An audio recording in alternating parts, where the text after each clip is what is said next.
Bonjour à tous, j'espère que vous allez bien. Nous allons voir dans cette vidéo la seconde partie du 4e chapitre qui porte sur les outils de défense.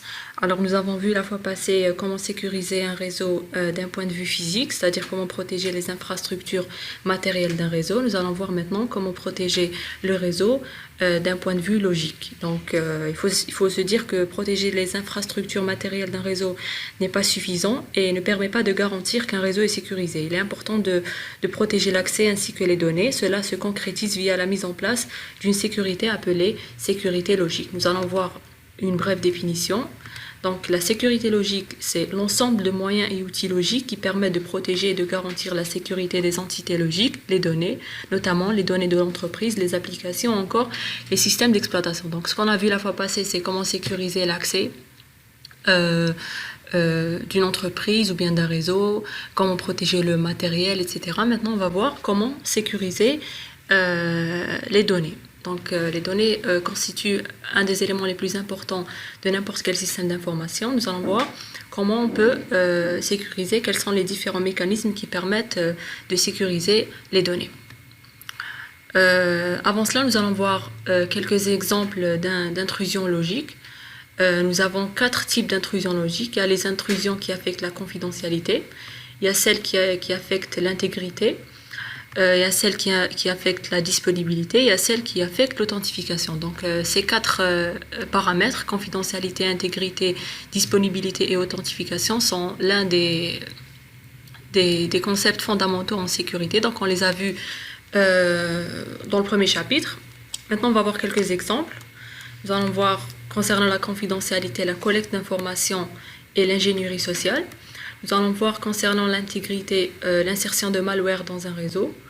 Nous allons voir concernant la disponibilité, le déni de service et le ping de la mort. Et nous allons voir concernant l'authentification, le vol de mots de passe et d'informations. Nous allons commencer par la collecte d'informations. Donc, ce qu'on peut dire, c'est que si on veut attaquer un réseau, si on commence par une attaque qu'on appelle aveugle, c'est-à-dire qu'on n'a pas de données à l'avance, c'est-à-dire qu'on ne connaît pas quelles sont les entités qu'on va attaquer, on dit que c'est inefficace dans 99% des cas. Donc si on fait une attaque aveugle, ça marche pas. Donc ce qu'il faut faire, c'est d'abord collecter des informations, puis attaquer. Alors, la collecte d'informations consiste à rechercher des données concernant une cible précise. Cette cible peut être une personne, une entreprise, un réseau, etc. en mode passif, c'est-à-dire que c'est une préphase concernant l'attaque, parce que collecter les données, ça ne doit pas se sentir. Donc c'est une étape, où on ne sait pas a priori qu'on est attaqué. Donc l'autre partie ne le sait pas. La collecte d'informations, elle permet d'avoir un aperçu sur la cible et elle est considérée comme l'une des phases les plus importantes qui précèdent l'attaque qu'on appelle active. Donc, comme on l'a dit, on collecte l'information sur une cible précise. Cette cible peut être une personne. Donc, si on veut avoir certaines informations sur une personne, on peut rechercher ces informations-là. Donc, on peut les rechercher via des groupes, comme les Google Groups par exemple. Donc, on peut voir si cette personne est membre d'un groupe, on peut voir les informations personnelles et confidentielles de cette personne. Donc, ça dépend. On peut avoir des informations via les pages et les forums. Donc, un forum, c'est un espace de discussion publique. Vous avez, par exemple, les forums de tripadvisor.fr. Donc, un forum, on peut poster des messages. Ces messages-là sont publics. On peut avoir des réponses, etc. Donc, si la personne qu'on est en train d'essayer d'avoir des informations sur est abonnée à un forum particulier, on peut avoir certaines informations sur cette personne. On peut aussi avoir des informations via les réseaux sociaux, donc c'est assez courant de nos jours. Vous avez Facebook, Instagram, LinkedIn, Snapchat, etc. Donc vous avez une panoplie de réseaux sociaux qui sont utilisés de nos jours. La majorité des personnes utilisent de manière fréquente les réseaux sociaux. La majorité aussi mettent leurs informations personnelles, leur réinformation. Donc si vous allez sur Facebook, tapez un nom, vous pouvez trouver certaines informations qui peuvent vous être utiles, comme il y a certaines personnes qui protègent leurs informations. Donc tout dépend aussi de la personne que vous êtes en train de rechercher. Et vous pouvez faire cela via le social engineering. Donc le social engineering, ou l'ingénierie sociale, elle s'appuie essentiellement sur les relations humaines pour inciter de façon détournée à enfreindre les procédures de sécurité. Donc ce qu'on essaie de faire, c'est d'établir des relations avec le personnel pour obtenir des informations, par exemple sur des mots de passe, sur la topologie du réseau, etc. Donc cette personne-là, si on veut avoir certaines informations sur elle, on peut essayer de lui poser des questions de manière indirecte, on peut essayer de se familiariser avec cette personne, on essaye d'avoir un lien, des contacts, etc. Donc ça permet aussi d'avoir des informations. Mais comme j'ai dit, tout dépend aussi de la personne. Il y a certaines personnes qui connaissent les dangers du social engineering, qui savent quels sont les dangers s'ils mettent par exemple leurs informations personnelles sur Internet, etc. Donc tout dépend de la personne si elle est formée ou pas. Néanmoins, c'est une des étapes qu'on devrait faire. Maintenant, si on veut collecter des informations sur une entreprise, on peut chercher déjà son site web, on peut avoir son statut juridique, son adresse, son PDG, numéro de téléphone, etc. Donc on peut avoir un tas d'informations si on consulte le site web de l'entreprise. On peut aussi se déplacer à l'entreprise. On peut aussi avoir la liste des employés, leur nom, leur prénom, leur ligne directe, etc. Donc cette étape-là, c'est une des étapes les plus importantes si on veut aboutir à une attaque active. Néanmoins, c'est pas évident, donc on peut pas savoir a priori si on aura un résultat derrière cette étape ou pas. Il y a un autre outil, un exemple de collecte d'informations, c'est ce qu'on appelle le Google Hacking. Donc Google Hacking, c'est l'utilisation du moteur de recherche Google d'une manière plus précise si on veut. Donc on essaie de faire une recherche ciblée. Donc on ne se contente pas à juste taper des phrases ou bien des mots sur le moteur de recherche, mais il y a ce qu'on appelle des commandes qui nous permettent de rechercher une information précise. Par exemple, on peut chercher des fichiers format docx, des fichiers en format PDF, on peut chercher des sites avec un titre égal à une chaîne de caractères précise, on peut chercher on peut spécifier quels sont les mots qui doivent apparaître au niveau du texte d'un site web, etc. Donc vous avez une panoplie de requêtes que vous pouvez utiliser. Donc Google Hacking, ce qu'il faut retenir, c'est une technique plus performante en faisant de la recherche en utilisant le moteur de recherche Google. On va voir quelques exemples de requêtes. Donc si par exemple vous voulez rechercher toutes les pages web avec les mots master1 st et usthb dans le titre d'un site web, vous allez taper intitle master1 st, ensuite intitle usthb. Donc tout dépend le nombre de mots que vous voulez chercher. Pourquoi on a mis usthb et master1 st séparés, donc on a utilisé deux fois intitle, parce que si vous mettez intitle master1 st et vous mettez usthb, vous allez avoir cette chaîne de caractères exacte. Donc vous aurez master1 st plus usthb. Mais ce qu'on veut, c'est l'apparition du mot master1 st et le mot usthb. Donc usthb peut précéder master1 st. usthb peut être pas exactement après master1 st. Donc il peut y avoir des mots qui sont compris entre master1 st et usthb. Donc c'est pour ça qu'on utilise deux fois intitle. On va essayer un exemple. Par exemple, on va chercher, on va mettre intitle en minuscule, deux points, donc il n'y a pas d'espace, et on va mettre par exemple usthb. Voilà. Et on clique sur entrée. Vous allez voir que vous avez tous les sites qui contiennent comme titre où il y a le mot usthb, s'inscrire à l'usthb, organe de l'usthb. Vous avez tous les sites où il y a le mot usthb dans le titre, intitle. Donc ça permet d'avoir une recherche plus précise. Par contre, si on tape usthb tout seul, on n'aura pas le mot usthb dans tous les titres qui vont apparaître. Par exemple, si on va dans les pages, les prochaines pages, c'est pas évident. Bon, USHB, c'est quand même une université, la recherche, elle est facile, mais si vous avez un mot précis, regardez là par exemple, vous n'avez pas USTHB.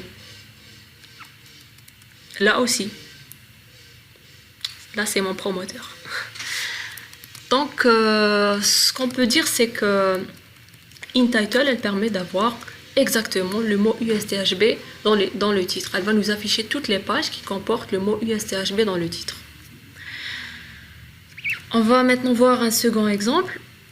On veut faire afficher le listing de dossiers. Listing de dossiers, c'est vous avez certaines pages web. Si vous accédez, vous avez un listing de dossiers du style index of. Donc vous tapez InTitle .index.of parent directory. On va essayer cette commande.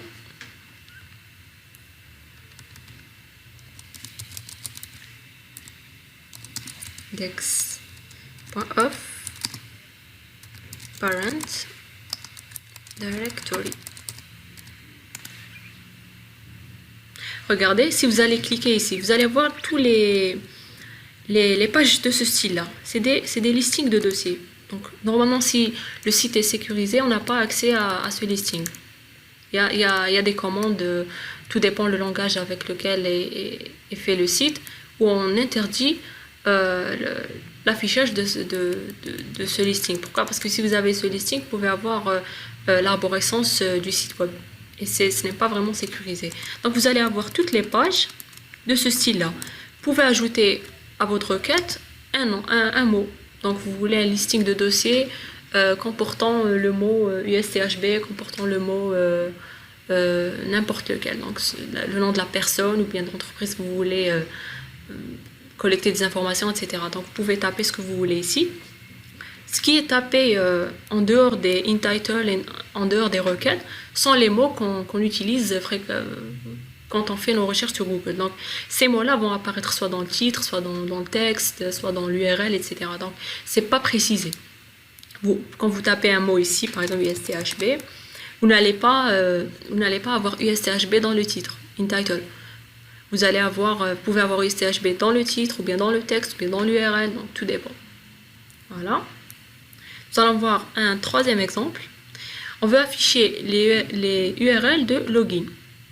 On veut avoir dans le mot, dans l'URL. L'URL, c'est l'adresse du site. C'est http://www.site.com. On veut avoir dans cette URL-là le mot login. On va taper, non pas InTitle comme avant, mais on va taper in URL. On va taper in URL login. Si vous tapez ça, vous allez avoir toutes les pages de connexion. Regardez. Là, dans le site, vous avez, comme c'est écrit ici, /login. Vous avez la page de connexion d'Instagram, de Dropbox. Vous avez une page Wikipédia comportant le mot login. Pourquoi? Parce que login figure dans l'URL du site de Wikipédia. Donc vous avez fr.wikipedia.org/wiki/login. Donc login, il est présent dans l'URL. Vous avez la page de connexion de Steam. Donc une panoplie de pages où il y a dans l'URL login. C'est-à-dire que là, l'attaquant, il essaye de chercher des pages où on peut se connecter, a priori. Mais il peut y avoir, par exemple, des pages de définition de login. Donc c'est pas assez précis. Donc pour avoir, par exemple, login, un site web précis, on peut ajouter ici le nom de ce site. Ce mot-là va être affiché soit au niveau de l'URL, du texte ou bien du titre. Donc ça va encore affiner la recherche.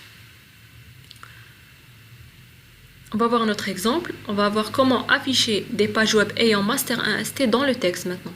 On ne veut pas avoir le mot master 1ST dans le titre, mais dans le texte. On va taper in-text, tout simplement. Donc vous tapez in-text,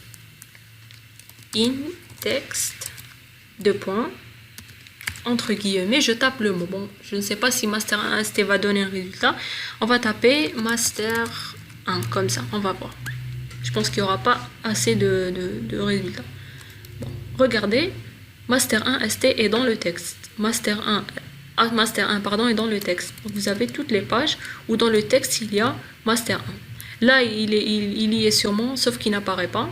Donc, c'est un grand texte, je suppose. Mais comme j'ai dit, il n'y a pas énormément de résultats.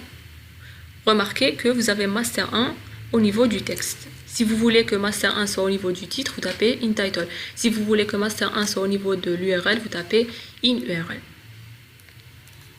On peut, ce que j'ai pas dit, on peut aussi faire une combinaison de requêtes. On peut dire in title master 1 st, in URL usthb, in text st.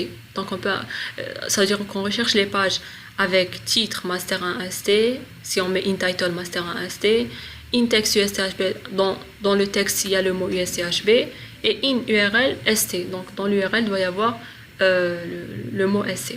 Donc on peut faire aussi une requête composée. On peut faire 2 fois in title, 2 fois in URL, 2 fois in text, 3 fois même. Donc tout dépend de ce que vous voulez faire. Afficher les pages web référençant le site www.usthb.dz.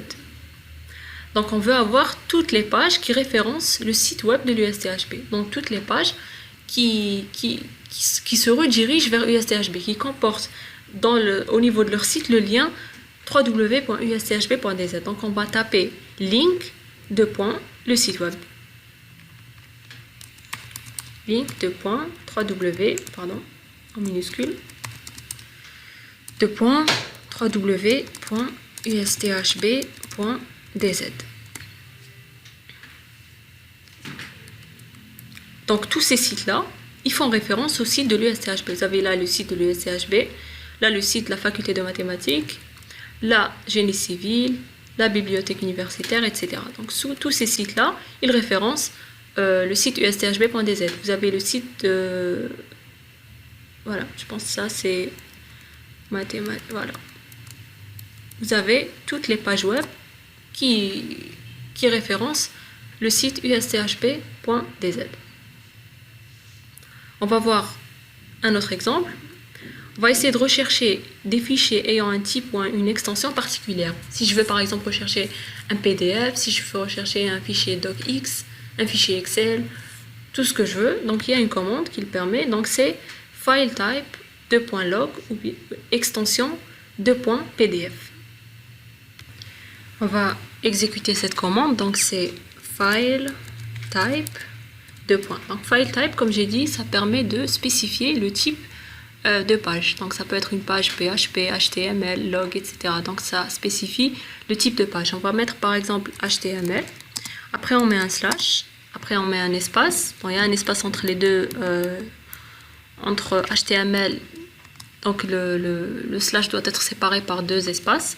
Puis on met le EXT, extension. XT, 2 points. Quel est les fichiers que je recherche? Par exemple, quel est le type de fichier que je recherche? Si je mets par exemple PDF, ça sera tous les fichiers PDF qui sont contenus dans ces pages HTML. Donc c'est ça l'idée. Si je tape ça, regardez, j'aurai là, ce sont toutes des pages HTML. Vous avez lnnuo.html, vous avez mafiadoc.com, etc. jusqu'à .html. Vous avez des pages HTML qui contiennent des fichiers PDF. Vous remarquez ici. Donc si normalement je clique ici, j'aurai un fichier PDF. Bon, là, le site n'est pas disponible, mais néanmoins, vous avez des fichiers PDF. Là aussi, là c'est forbidden, donc c'est interdit. Bon, là la recherche déjà, elle n'est pas vraiment... donc c'est juste un exemple, donc c'est pas une recherche qui a un sens. Donc on ne peut pas demander à Google de nous chercher toutes les pages HTML qui contiennent des liens vers des fichiers PDF. Donc il faudra toujours mettre par exemple un mot. On va mettre USTHB pour que ça soit plus correct. Voilà, là vous avez le fichier PDF concernant le 2e workshop de biotechnologie et santé. Normalement on pourra avoir accès à ce fichier.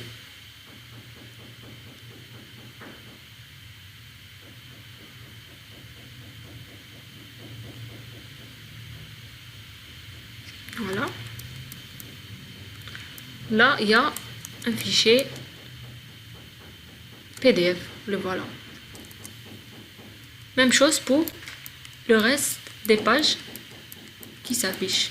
Donc vous aurez toutes les pages HTML qui contiennent un lien vers un fichier PDF dont USTHB figure, que ce soit dans le texte, dans l'URL, dans le titre, etc. Donc il y aura toujours un lien. Donc on ne peut pas taper cette commande comme ça. C'est vrai que ça va nous donner des pages HTML qui renvoient vers des fichiers PDF, mais la recherche n'est pas vraiment, n'a pas de sens. Donc il faut toujours ajouter, on peut ajouter un in title ici ou bien in text, etc. Donc tout dépend de ce qu'on veut chercher. Voilà. On passe à un prochain exemple. On va rechercher dans le site web usthb.dz. Donc vous allez taper site www.usthb.dz. Donc ça va nous donner, si on veut, l'arborescence du site usthb.dz. Donc tout ce qu'il y a comme slash après. On va essayer cette commande. Site www.usthb.dz.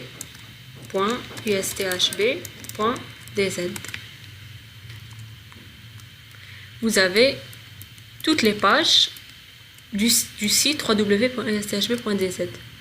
Donc toutes ces pages-là, c'est des pages qui sont présentes dans l'arborescence du site. Regardez, vous n'avez que des pages USTHB. Hein. Vous avez usthb.dz /page/210 /page/737. Donc vous avez toutes les pages de l'usthb.dz. On peut ajouter un mot, on peut ajouter maths par exemple, pour avoir toutes les pages USTHB qui comportent le mot maths. Vous avez le domaine mathématiques et informatique, formation en maths, master mathématiques et applications, etc. Mais regardez, vous êtes toujours au niveau du site usthb.dz. Voilà.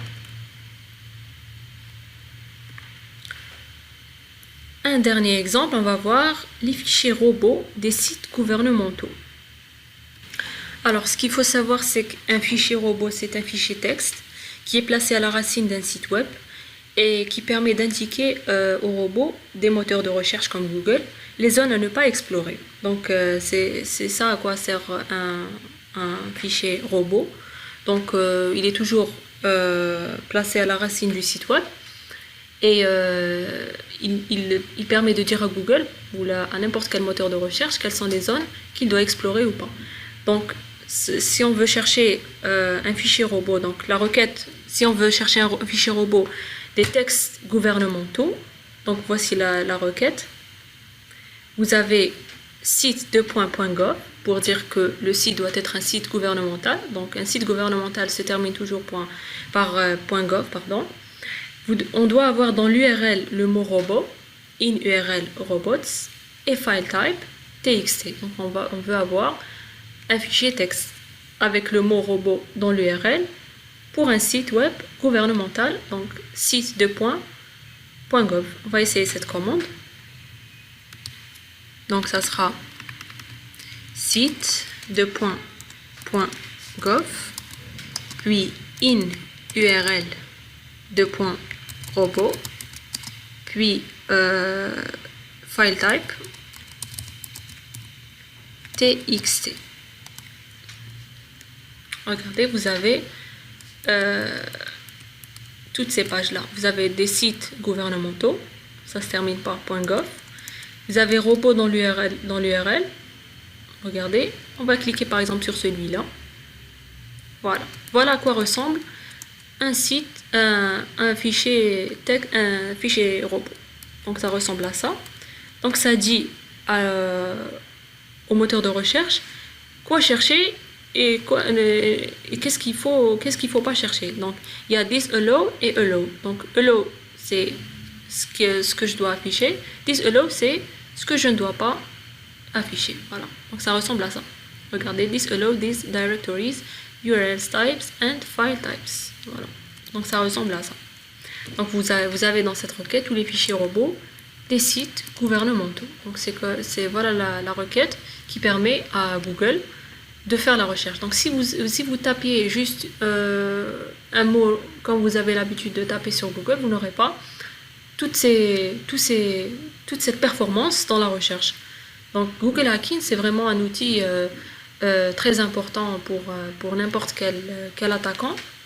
Ça permet d'avoir une recherche performante, ça permet d'avoir du contenu très attractif, très sélectif aussi. Et ce que j'ai donné, c'est uniquement des exemples. Donc, vous avez une panoplie de requêtes. Donc, vous pouvez chercher sur Internet Google Hacking et vous aurez la liste de toutes les recherches. Comme vous avez aussi une méthode de recherche aussi, on peut avoir accès, attendez, dans paramètres, je pense, paramètres de recherche, voilà. Donc ça, c'est pas du style requête, mais ça permet aussi d'affiner la recherche. Voilà. Non, c'est pas par là, pardon. Voilà, c'est recherche avancée. Recherche avancée, elle permet aussi de faire un certain tri au niveau de la recherche sans avoir à taper les commandes. Voilà. Tous les mots suivants, le mot de ce mot ou cette expression exacte. Vous pouvez définir la langue aussi, la région, le domaine, regardez. Donc on peut avoir un type de fichier aussi. On peut faire cette recherche en utilisant recherche avancée au niveau de Google. Néanmoins, il serait intéressant de connaître les requêtes. Je pense que les requêtes, ça donne de meilleurs résultats que recherche avancée. Voilà. On continue. Voilà, donc on a vu Google Hacking comme étant un exemple de recherche, de collecte d'informations, pardon. Donc tout ce qui est intrusion qui affecte la confidentialité. Nous allons voir maintenant l'ingénierie sociale. Donc si vous vous rappelez au niveau du chapitre 2, je pense, quand on a parlé des attaques, on a évoqué le social engineering ou bien l'ingénierie sociale. Donc l'ingénierie sociale, c'est comment avoir des informations en utilisant les relations humaines, comment persuader une personne à divulguer certaines informations confidentielles. Donc c'est tout un art, faut dire que c'est tout un art. C'est pas aussi évident, surtout si la personne est sûre d'elle, si la personne est formée contre le social engineering, etc. Donc ça, on l'a vu dans le chapitre 2. Je vous ai néanmoins donné un exercice où je me suis filmée en train de taper mon mot de passe, par exemple, et vous essayez de trouver ce mot de passe-là, juste en regardant mes mains et en regardant le clavier que j'utilisais. Donc l'idée, c'est quoi? C'est déjà d'identifier l'ordinateur, le PC, donc identifier. Donc, si je vous donne par exemple la marque de mon PC, c'est Dell Latitude E7250. Si vous retenez ce mot exact, donc vous étiez à côté de moi, donc forcément vous pouvez avoir toutes ces informations-là. Parfois c'est écrit au niveau du PC, au niveau de l'écran, du clavier, etc. Si vous cherchez sur Internet, vous allez avoir le type de clavier que j'ai. Si vous avez le type de clavier que j'ai, parce que les claviers sont différents, donc vous pouvez avoir le E d'un autre côté, etc. Donc si vous avez mon clavier là, comme vous le voyez, et qu'est-ce que vous faites? Pendant que je tape mon mot de passe, vous me filmez sans que je le sache. Vous me filmez, par exemple, de profil, vous filmez comment mes doigts interagissent au niveau du clavier. Et en utilisant cette vidéo-là, et en essayant de la lire par fraction de seconde, vous serez en place, vous serez à mesure de trouver le mot de passe. Pas tout le mot de passe, mais vous pouvez trouver au moins certains caractères que j'ai tapés. Supposons que c'est la vidéo que vous avez filmée en cachette. Voici mon PC et maintenant je vais m'apprêter à taper un mot de passe. Donc regardez, vous connaissez mon clavier qui est juste là et vous regardez en parallèle comment mes doigts interagissent au niveau du clavier. Quelles sont les premières touches que je touche avec mes doigts? Regardez, il faut aller doucement. Donc pas en utilisant ce lecteur de vidéo, mais en utilisant un lecteur par exemple comme VLC. VLC, il permet d'aller milliseconde par milliseconde. Vous pouvez aussi, ce qu'on peut faire aussi, c'est convertir la vidéo en une séquence d'images. Donc vous allez avoir image par image et en utilisant cet ordre au niveau des images, vous pouvez déceler à peu près quel était le mot de passe que je tapais. Par exemple, si vous remarquez mon doigt, il est ici. Vous allez voir que c'est la 3e touche ou bien la 4e touche, 4e niveau. Vous allez sûrement voir que c'est F, par exemple. Tout dépend. Donc là, je tape rapidement, c'est normal. Regardez, je tape rapidement, mais si vous allez étape par étape, vous serez en mesure de trouver le mot de passe. Donc voilà, c'était ça l'idée de l'exercice. Et le mot de passe, c'était Master Système de télécommunication, je pense. Voilà. Donc nous avons vu les attaques qui touchent à la confidentialité. Nous allons voir maintenant les intrusions qui affectent l'intégrité, c'est-à-dire que les données sont modifiées. Par contre, la confidentialité, c'est juste connaître cette donnée-là sans la modifier. Donc les attaques qui affectent la confidentialité sont toujours des attaques passives, contrairement aux attaques qui affectent l'intégrité, qui sont des attaques actives. Donc on a déjà parlé de malware dans le chapitre 2. Au niveau des attaques, on a parlé de virus, de ver, de cheval de Troie, de rootkit, je pense. On a évoqué un certain nombre de malwares. Il y a un malware qu'on n'a pas évoqué et qui s'appelle le ransomware. Donc ransomware, c'est la concaténation déjà des deux mots rançon et malware. Malware, c'est virus, c'est un logiciel malveillant, malware. Et rançon, c'est demander de l'argent. Donc un ransomware, c'est un malware qui infecte un ordinateur, puis chiffre les données sensibles telles que des documents personnels ou des photos, puis demande une rançon pour les récupérer. Si la victime refuse de payer, les données sont supprimées. Donc ce que fait un malware, c'est qu'il chiffre toutes les données qu'il veut. Donc tout dépend de ce malware-là, comment il a été programmé. Il peut chiffrer que des documents, que des photos, que des fichiers d'une extension spécifique ou bien d'un nom spécifique, etc. Donc on peut ne pas rentrer dans les détails. Ça peut aussi chiffrer tout un disque dur. Et dès que ça chiffre, ça vous émet un message et vous dit votre disque dur est chiffré, veuillez payer la rançon X pour avoir vos données. Si vous ne payez pas d'ici 7 jours ou bien 8 jours, vos données seront perdues. Donc généralement le ransomware on le fait on l'envoie à des entreprises où la donnée est critique.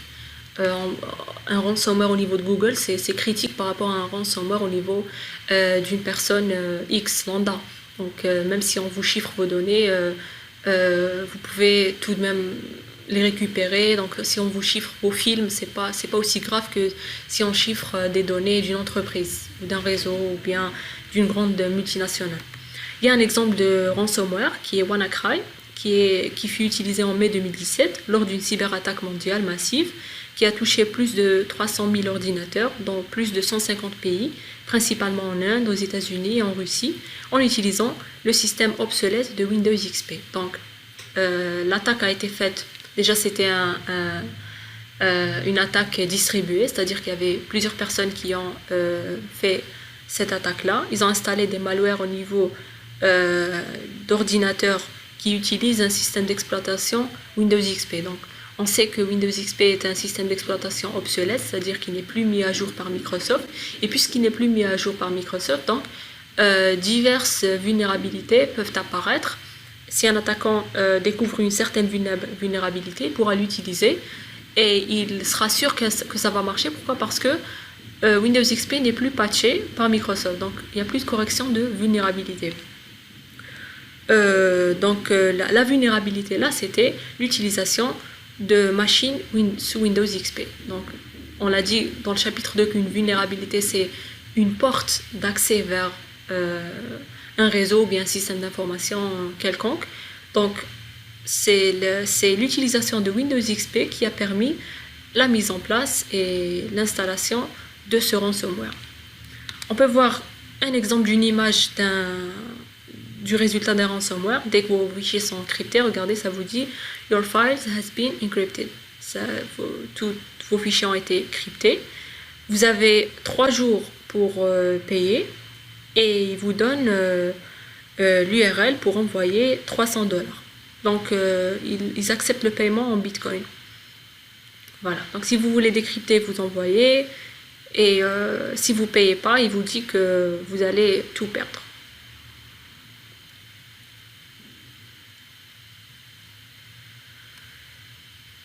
Maintenant, on va voir une attaque qui affecte la disponibilité. Disponibilité, c'est-à-dire que la donnée ou bien l'accès, il n'est pas disponible malgré qu'il est autorisé. Un des exemples des intrusions logiques qui affectent la disponibilité, c'est bel et bien le déni de service ou bien denial of service.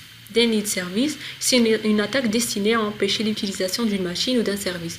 Donc ce qu'on fait en faisant une attaque de type déni de service, c'est qu'on essaye de stopper un service. Si on a par exemple un serveur web distant, si on veut attaquer par déni de service, on va essayer d'envoyer par exemple un grand nombre de paquets de telle sorte qu'il ne pourra plus traiter tous les paquets qui arrivent et par la suite il va crasher. Donc s'il crache, c'est-à-dire qu'il ne sera plus disponible. C'est-à-dire que même d'autres personnes qui sont autorisées à accéder à ce serveur web ne pourront plus accéder. Pourquoi? Parce que le serveur il a crashé, il n'est plus disponible. Donc il ne peut plus fournir les données, les services qu'il est censé fournir. Il y a une autre variante des attaques déni de service. Bon, avant ça, ce qu'on dit, c'est que les attaques par déni de service sont les attaques les plus faciles à concrétiser. Pourquoi? Parce que c'est plus facile de paralyser un réseau que d'en obtenir l'accès. Donc, déni de service, c'est juste, par exemple, d'envoyer des paquets en masse. Envoyer des paquets avec une taille plus grande que ce qui est recommandé. Par exemple, envoyer des requêtes d'ouverture de session et ne pas les fermer, etc. Donc ça, c'est facile d'un point de vue pratique à faire. Contrairement, par exemple, à trouver le mot de passe d'un compte ou bien l'accès à un privilège, etc. Donc, faire une attaque par déni de service, c'est plus facile qu'une attaque qui, par exemple, demande à avoir l'accès à un compte ou bien mettre en place un malware, etc. Déjà à l'heure actuelle, toutes les attaques se font de cette manière-là. Néanmoins, le déni de service, il ne se fait pas uniquement comme ça. Par exemple, si on parle de déni de service dans cette définition, c'est juste une machine qui attaque une autre machine. Le déni de service de nos jours, c'est un déni de service qu'on appelle distribué, bien DDoS. Distributed Denial of Service, c'est similaire au DOS, sauf que ça utilise non pas une seule machine, mais plusieurs machines. On attaque par réseau. C'est un réseau entier qui attaque une cible. C'est-à-dire que c'est pas juste moi qui envoie des paquets, mais c'est tout un réseau qui est en train d'envoyer à cette même cible-là. Déni de service, c'est quelque chose d'assez vague, donc on ne sait pas a priori comment se fait le déni de service. Donc je vous ai dit, on peut par exemple s'interférer entre une communication qui est déjà établie, on peut ne pas fermer une communication qu'on a ouverte, on peut envoyer des paquets en masse. Donc c'est pas assez précis comme attaque, c'est juste un concept. Voilà ce qu'il faut retenir, c'est que le déni de service, c'est un concept d'attaque qui permet d'affecter la disponibilité d'un service. Un des exemples d'attaque par déni de service, ce qu'on appelle le ping de la mort ou bien ping of death. Donc le ping de la mort, c'est une attaque qui permet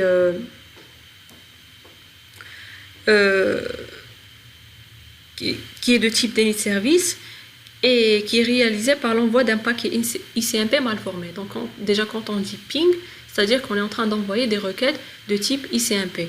Ping de la mort, c'est-à-dire que ça va stopper forcément le service. On peut voir dans cet exemple, vous avez ici par exemple l'attaquant et la cible. Donc dans un ping normal, on envoie généralement un paquet ICMP qui a une longueur maximale de 65 538 octets. Donc c'est ça le format du paquet ICMP request. Généralement quand on envoie un ping, on envoie un message ICMP request. Il doit avoir comme taille maximale ce chiffre-là. Par contre, le ping de la mort, c'est un ping où la longueur de données est supérieure à la taille maximale. C'est-à-dire que, c'est en rouge ici, on essaie d'envoyer un paquet malicieux, ICMP malicieux. C'est-à-dire que il dépasse la taille maximale. C'est par exemple, il fait 110 000 octets. Là, c'est un paquet malicieux. Lors de son envoi, le ping de la mort est fragmenté en petits paquets. L'ordinateur, quand il récupère tous ces paquets-là et essaye de les reconstruire, il ne pourra pas gérer cette fragmentation. Il va se bloquer. S'il se bloque, cela veut dire qu'il va crasher. Et s'il crache, donc, le service n'est plus offert par la victime. Donc, on voit réellement que c'est une attaque de type déni de service. Et là, comme outil pour pouvoir stopper ce service-là, ou bien ne pas permettre à un utilisateur authentifié, autorisé, de consulter une donnée lambda, on va envoyer un paquet ICMP request d'une taille supérieure à la taille maximale. Si on envoie cette taille qui est supérieure à la taille maximale, on aura, lors de du réassemblage du paquet au niveau de la victime, si on suit la pile de protocole TCP/IP, dès qu'il essaiera de reconstruire le paquet, il verra que le paquet il dépasse la taille maximale, il va crasher, et s'il crache, il ne pourra plus offrir le service. Voilà. Concernant les intrusions logiques qui affectent l'authentification, on a dit c'est le vol de mot de passe. Donc vol de mot de passe, ça peut être par social engineering, par vol de documents, par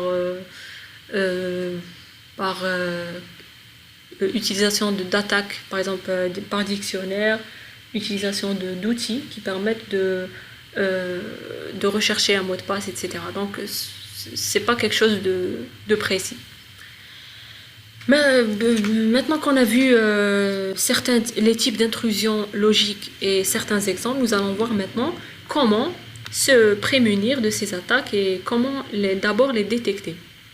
On va voir comment se défendre en deux phases. On va voir comment détecter les attaques logiques, puis par la suite on verra comment prévenir ces attaques logiques. Donc il y a une différence entre détecter et prévenir. Détecter, c'est juste localiser l'attaque. C'est pas la stopper. Contrairement à prévenir, c'est stopper. Détecter, juste dire qu'il y a une attaque. C'est un outil de défense passif. C'est-à-dire que l'attaquant ne saura pas a priori que la cible est au courant de son attaque. Si vous voyez ce que je veux dire. Donc, détecter une attaque, c'est juste la localiser déjà, savoir où se passe l'attaque, au niveau de quelles données, au niveau de quel système, etc. La détecter, juste la connaître, ne rien faire d'autre. Pourquoi on détecte une attaque?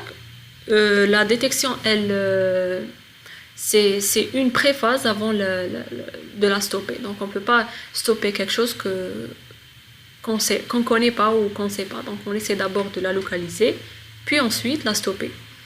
On va voir certains mécanismes qui permettent de détecter les attaques logiques. On a deux. On a les systèmes de détection d'intrusion, les IDS, et on a les pots de miel. On va voir les deux en détail. On va voir l'IDS d'abord. Alors, l'IDS, c'est un dispositif déjà, donc il peut être soit matériel ou bien logiciel, qui permet de détecter des intrusions. Il rassemble et analyse les informations venant d'un ordinateur ou d'un réseau pour identifier les violations possibles de politiques de sécurité. Donc, si on veut résumer ça, donc l'IDS, c'est un dispositif. On peut dire aussi que c'est un renifleur de paquets qui transite au niveau de cet IDS, qui rentre ou bien qui sort de l'IDS. Et en fonction de toutes ces informations-là qu'il reçoit, il essaye de les analyser et dire s'il y a attaque ou pas.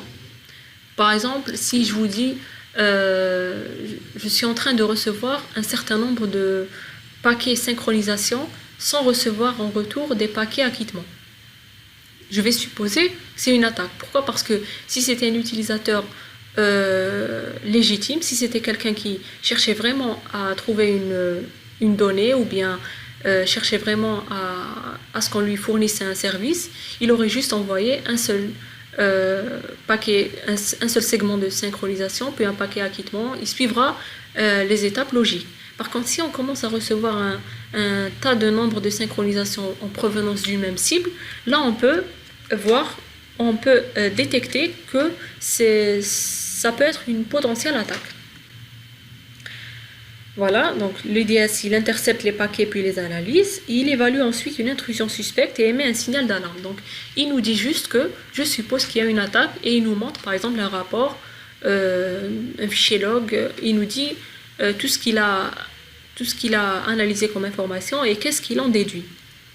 Il y a deux types d'IDS, il y a l'IDS basé host IDS, et il y a l'IDS basé réseau, NIDS ou bien Network IDS.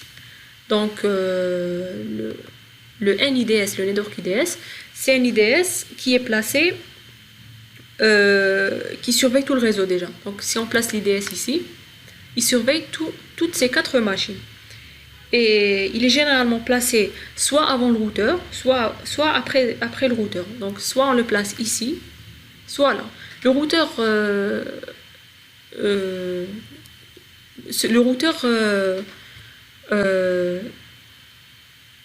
duquel on parle, c'est un routeur qu'on appelle routeur de périphérie, c'est-à-dire que c'est un routeur qui est en relation entre le réseau interne et le réseau externe. Donc c'est ça ce qu'on veut dire par routeur de périphérie. Généralement, ce routeur-là, il peut être soit un routeur ou bien un pare-feu, ou bien un routeur équipé d'autres mesures de sécurité. Généralement, c'est un pare-feu dans la pratique. Donc l'IDS, qui est cet équipement-là, qui est ce dispositif-là, on peut le placer soit ici, soit ici. Donc soit on surveille ce qui vient avant le routeur, soit on surveille ce qui vient après le routeur. Quant au host-based IDS, qui est le routeur basé hôte, regardez, il est placé au niveau de chaque machine. Donc chaque machine a son propre IDS qui surveille, qui surveille s'il y a des attaques ou pas. Donc si je mets l'IDS uniquement ici, il va surveiller uniquement les transactions au niveau de cette machine-là et non pas les 3 autres. Ce qu'il faut dire aussi, c'est que les deux types d'IDS, NIDS ou bien HIDS, accomplissent les mêmes tâches et ont les mêmes objectifs. Il y a juste la localisation. Un surveille tout le réseau et il est placé soit avant le routeur, soit après le routeur. L'autre, il surveille une seule machine et il est placé au niveau de cette même machine. Donc on peut se dire que l'IDS là, c'est plus un logiciel ici. C'est un logiciel, c'est quelque chose qu'on installe, contrairement à ici où c'est un dispositif à part entière. Alors, les signes d'intrusion que peut utiliser un IDS pour dire s'il y a attaque ou pas, il va voir s'il y a des intrusions système. Donc, s'il y a par exemple des modifications au niveau des fichiers de configuration, s'il y a une modification sans raison, on peut suspecter une attaque. S'il y a un vide ou bien des trous dans des fichiers log et système, si les performances du système sont anormalement lentes, donc s'il y a par exemple un processus en arrière-plan qui s'exécute en parallèle et qui consomme énormément de ressources, on peut se dire que on n'a pas, par exemple, au niveau du système, on n'a pas lancé un grand nombre d'applications, mais néanmoins, le système et ses performances sont lentes. Donc on va se dire qu'il y a forcément un processus en arrière-plan qui s'exécute. Ce processus-là est sûrement malveillant. Le système, il crache ou bien il reboot fréquemment. On peut suspecter une attaque. Des logs courts ou incomplets ou manquants, donc des fichiers log. Pourquoi? Parce que les fichiers log, ils permettent de retracer toute l'activité au niveau du système. Donc s'ils sont effacés ou bien s'ils sont incomplets, on peut supposer aussi qu'il y a attaque. Des logs contenant des permissions aux propriétés incorrectes. C'est-à-dire que si par exemple il y a des privilèges que pour l'administrateur, si on les change pour un compte invité ou bien un compte utilisateur normal, là on peut prétendre qu'il y a attaque. Il va y avoir aussi des indications d'intrusion au niveau des fichiers système. Par exemple, il va voir s'il y a une présence de nouveaux fichiers au programme inconnu, s'il y a un programme qui s'est installé ou bien un nouveau fichier qui est apparu, un changement de taille de fichier inexpliqué, des fichiers manquants, et il va y avoir aussi certaines intrusions au niveau réseau. S'il y a une connexion depuis un emplacement inhabituel ou insolite, Donc s'il n'a pas l'habitude de se connecter à un hôte X, si c'est la première fois et si c'est fréquent après, on peut supposer qu'il y a une attaque. Et aussi s'il y a un essai répété de connexion à partir d'un hôte distant. Comme je l'ai dit précédemment, si on commence à envoyer un grand nombre de segments synchronisation par exemple, là on peut dire que l'attaque, il y a une potentielle attaque. Voilà, donc ça ce sont certains exemples de signes d'intrusion que l'IDS utilise pour voir s'il y a attaque ou pas. Donc il est programmé de cette façon-là. On va voir maintenant les pots de miel ou bien les honeypots. Donc pots de miel, c'est pas vraiment connu comme outil de défense et c'est pas vraiment très utilisé. Néanmoins, c'est assez astucieux. Donc un pot de miel, c'est un système qui n'a aucune valeur de production, c'est-à-dire que c'est pas un dispositif qui travaille réellement. Tout ce qui entre et en sort du pot de miel est probablement un sondage ou une attaque. Donc ce qu'il faut dire concernant un pot de miel, c'est par exemple, si vous avez un réseau, si vous voulez installer un pot de miel, qu'est-ce que vous allez faire? Vous allez dupliquer votre réseau. Vous allez mettre en place un réseau qui ressemble au réseau que vous voulez protéger et ça sera un pot de miel pour l'attaquant.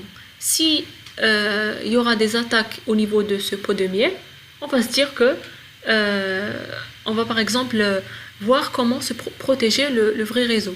Si par exemple un attaquant sera en mesure de compromettre une machine au niveau du pot de miel. Et on sait que le pot de miel, c'est une duplication du réseau existant. Si cette machine elle est compromise, on pourra sécuriser et mettre une meilleure politique de sécurité au niveau de cette machine, au niveau du réseau existant. Donc ça permet de donner à l'administrateur du réseau une idée générale sur comment se comporte l'attaquant avec son réseau. Néanmoins, la mise en place de pots de miel, c'est quand même assez coûteux. Pourquoi? Parce que si vous avez un grand réseau, vous devez le dupliquer, donc c'est coûteux en termes d'argent et en termes de configuration, etc.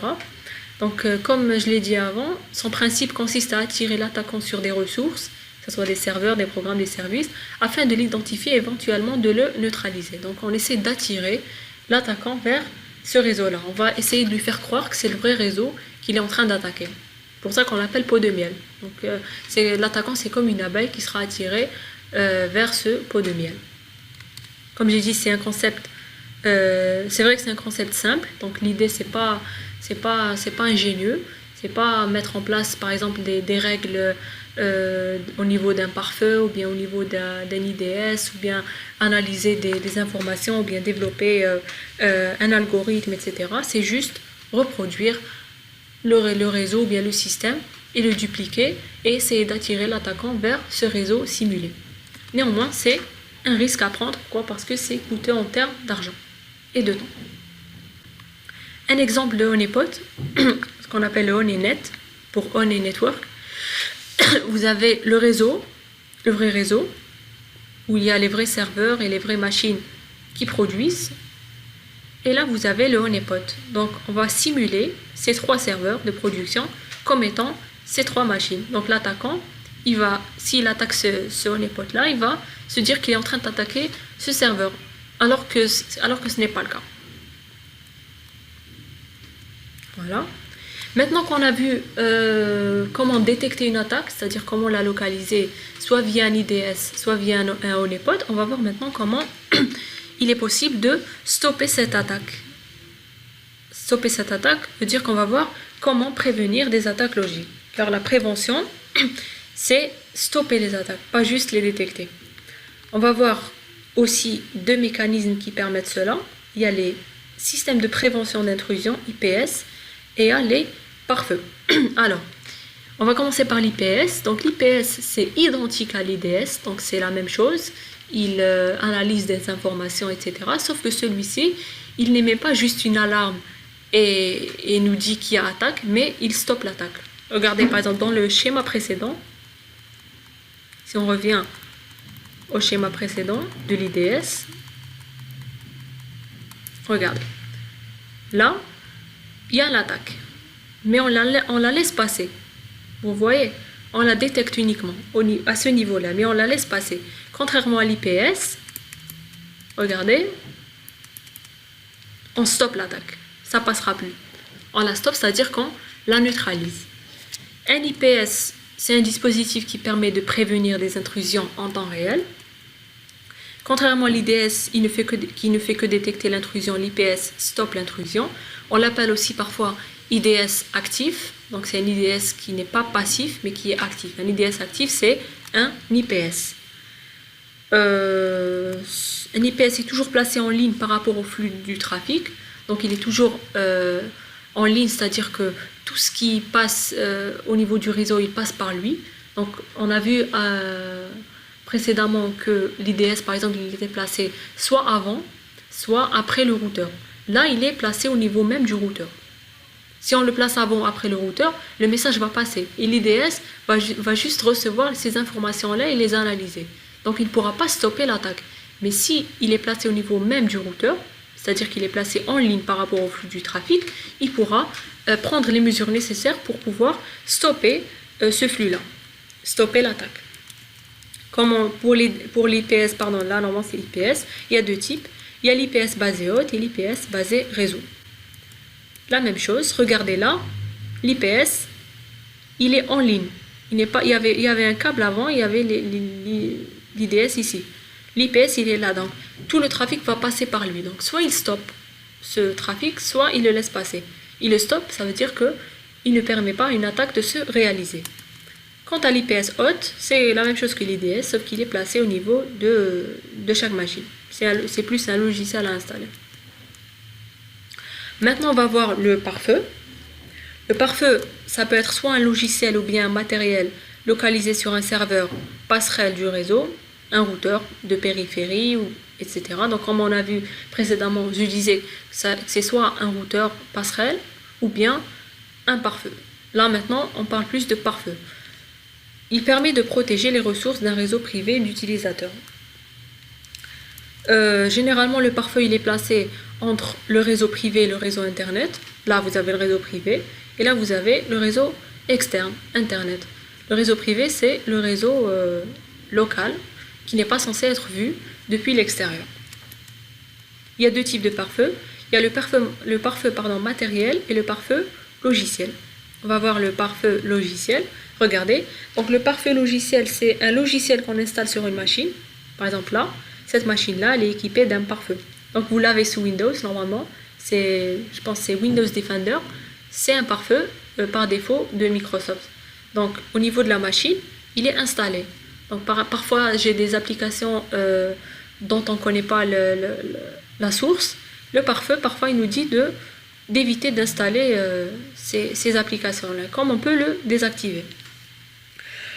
Le pare-feu logiciel, il surveille les paquets entrants et sortants et décide selon des règles, s'il faut les bloquer ou les autoriser. Donc, il agit au niveau d'une seule machine. Contrairement au pare-feu matériel qui est ici. Donc, il permet de protéger un ensemble de machines. S'il y avait plusieurs machines ici, il pourra les protéger. Non pas uniquement un pare-feu logiciel qui est installé uniquement sur une machine. Regardez là. S'il y a une attaque qui vient du PC rouge, elle va aller jusqu'au PC et c'est le pare-feu du PC qui va décider si je bloque ou je ne bloque pas. Par contre, concernant le pare-feu matériel, l'attaquant il envoie son paquet, le paquet il est refusé au niveau du pare-feu matériel, au niveau du firewall ici. Il n'arrive même pas à la machine. Donc voilà la différence entre le pare-feu logiciel et matériel. Pour finir cette partie-là, on finit toujours par des conseils et des bonnes manières. Alors, établissez une bonne segmentation du réseau. Installez un pare-feu matériel à l'entrée du réseau de l'entreprise locale. Donc, ce qu'il faut faire, c'est d'abord avoir un schéma assez correct du réseau privé.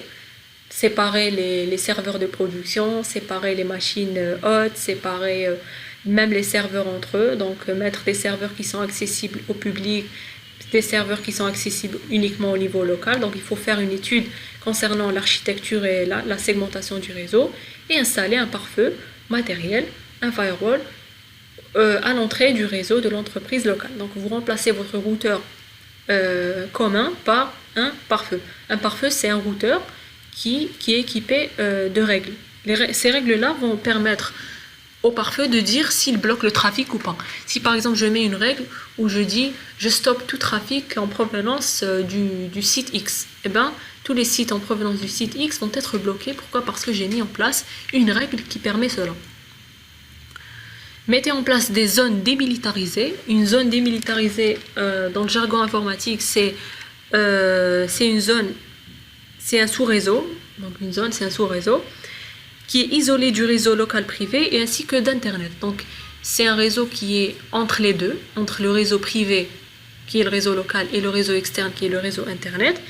Et ce sous-réseau-là, il va contenir les machines qui sont susceptibles d'être accédées depuis Internet et qui n'ont pas besoin d'accéder au réseau local. Donc si vous avez au niveau de votre réseau principal, vous avez des serveurs web. On sait tous que les serveurs web sont accessibles depuis l'extérieur. Donc ce qu'on fait, on met ces serveurs web, ou bien ce serveur DNS, ou bien ce serveur de base de données, on les met dans un autre réseau à part. Pourquoi? Parce que si on les met avec les machines, si un attaquant est en mesure d'attaquer le serveur web, pourquoi? Parce que ce serveur web-là, il est public, il pourra être en mesure d'attaquer les machines qui sont au niveau du même réseau que le serveur web. Par contre, si on met une zone démilitarisée, c'est-à-dire qu'on met un sous-réseau dédié aux machines qui peuvent être accédées de manière publique, là, même s'il y a une compromission des serveurs web, DNS, base de données, il n'y aura pas compromission des serveurs locaux, bien des machines locales. On va voir par la suite un schéma d'une zone démilitarisée juste après. Alors, on vous dit aussi de mettre en place un mécanisme d'authentification pour les connexions directes et distantes. Mécanisme d'authentification, mot de passe, empreinte digitale, etc. Donc, ce que vous voulez. Utiliser des réseaux privés, virtuels ou bien VPN et un cryptage pour les communications sécurisées. Un réseau VPN, c'est la mise en place d'un tunnel entre une source et une destination. Donc ce tunnel-là, il ressemble à une ligne directe. Pourquoi? Parce que les échanges sont cryptés. Donc même s'ils passent par Internet, ou ils passent par des réseaux qu'on ne connaît pas, tout le trafic il sera chiffré de bout en bout. Donc VPN, c'est une bonne solution pour pouvoir sécuriser les communications. Mettez à jour les systèmes d'exploitation de toutes les machines de l'entreprise en les patchant régulièrement dès qu'une vulnérabilité est signalée et corrigée par l'éditeur. Donc si Microsoft il dit que Windows XP n'est plus patché, il faudra alors ne plus utiliser par exemple Windows XP au niveau de l'entreprise. Si Microsoft il met en place un nouveau système d'exploitation, il faut mettre à jour toutes les machines avec ce système d'exploitation. Néanmoins, il ne faut pas mettre à jour tout de suite. Par exemple, pour le Windows 10, il ne fallait pas faire la mise à jour tout de suite. Pourquoi? Parce qu'il y avait énormément de vulnérabilités. Il faut patienter au moins 1 an ou 2 ans pour pouvoir passer à Windows 10. Néanmoins, c'est toujours mieux d'avoir un système d'exploitation qui est mis à jour par l'éditeur qu'un système qui est obsolète comme Windows XP. Vous avez vu d'ailleurs l'attaque WannaCry, elle a eu lieu à cause de l'utilisation de Windows XP au niveau de certaines machines. Aussi, installez que les services et logiciels nécessaires sur chaque machine, car chaque logiciel apporte au système hôte ses propres vulnérabilités. Donc si vous n'avez pas besoin de certaines applications ou bien certains services, ne les installez pas, parce que tout service ou bien toute application comporte un certain nombre de vulnérabilités. Et si un attaquant connaît les vulnérabilités d'une application lambda, il pourra l'utiliser pour attaquer les machines. Donc, il faut toujours installer le minimum et le nécessaire. Donc, ne pas surcharger une machine par des applications qu'elle n'utilise pas. Pourquoi? Parce que ça permettra de développer encore plus de vulnérabilités et donner plus de choix à l'attaquant lors de l'utilisation de certaines vulnérabilités.